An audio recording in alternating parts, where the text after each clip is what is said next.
Hello student, my name is Shweta from green park senior secondary school. जैसे कि हमने पिछले वीडियो में आपको लेसन 3 का 8 पैराग्राफ कंप्लीट करा दिया था। इसके शब्दार्थ और क्वेश्चन आंसर हमने आपको होम टास्क में दिए थे। आज हम 9th पैराग्राफ स्टार्ट करते हैं। इससे पहले हम इसके शब्दार्थ देखेंगे। देखिए, अनमोल जिसका मूल्य अंत हो, नष्ट खत्म, लोक संसार, परलोक दूसरा लोक, मूल्यवान कीमत, भक्ति ईश्वर पूजा, सवर सुधर, कर्म काम, अपेक्षा तुलना, सुमरण ध्यान। अब इसको हम रीड करते हैं कि तुम लोग भूमि के इस छोटे से टुकड़े के लिए झगड़ा करके अपने अमूल्य जीवन को नष्ट करने में क्यों तुले हुए हो। महात्मा जी कहते हैं कि तुम इस छोटे से जो भूमि का जो टुकड़ा है, इसके लिए अपने आपस में झगड़ा करके और इसका कोई मूल्य अंत हो, उसके लिए तुम अपना जीवन क्यों दांव पे लगा रहे हो। यह भूमि न तुम्हारी है और न ही तुम्हारी बनेगी। यह ना तो तुम्हारी रहेगी ना ही तुम्हारी रहेगी। भूमि ही क्या संसार के जितने भी पदार्थ है, धन संपत्ति मकान आदि, इनमें से कुछ भी तुम्हारा नहीं है। कि भूमि के अलावा कुछ और भी पदार्थ है जो तुम्हारा नहीं है, जैसे कि धन संपत्ति मकान आदि, जिसमें से ये तुम्हारा नहीं है। तुम्हारी अपनी वस्तु केवल भजन भक्ति और तुम्हारे अच्छे कर्म हैं।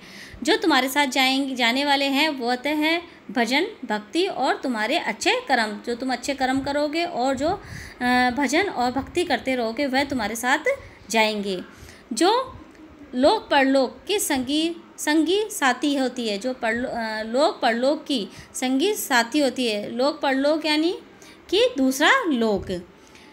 शेष सब कुछ भी यही रह जाता है, कि बाकी बचा कुचा यहीं रह जाता है, जैसे कि मकान धन दौलत इत्यादि। अतएव आपस में लड़ाई झगड़ा से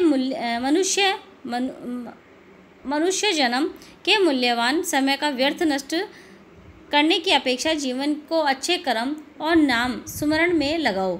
कि आपस में लड़ाई झगड़े से अपने मनुष्य जन्म का मूल्य नष्ट समय क्यों बेकार कर रहे हो। जो तुम्हारे मनुष्य जीवन का तुम्हें मूल्य मतलब कीमत मिली है, उसको क्यों बेकार में नष्ट कर रहे हो। इसकी अपेक्षा तुम जीवन में अच्छे कर्म करो और अच्छे कर्मों और अच्छे नामों का सुमरण करो, मतलब ध्यान लगाओ, ताकि तुम्हारा लोक परलोक संवर जाए।